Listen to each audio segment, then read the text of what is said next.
We are Onyx Imaging. We are the highest rated and most reviewed printer service center in Oklahoma.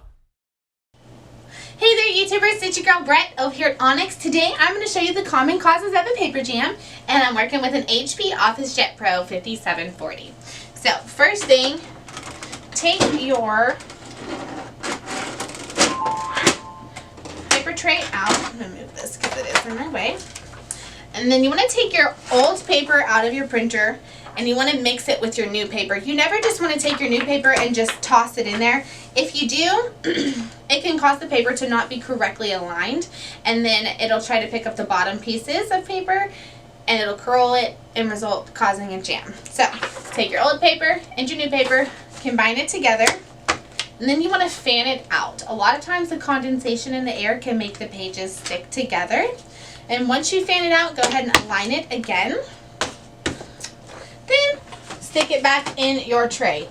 If you're using the adjustments here on your printer, you just want to make sure they're in the correct place for the type of paper or envelopes that you're using. If you've tried that and you're seeing a lot of paper jams or anything like that, it may be time to put in a service.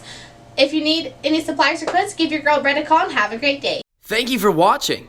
If you're interested in how you can receive free labor on all of your service calls, as well as how to qualify for free printer upgrades, contact us today. We are here for all of your printer and office supply needs.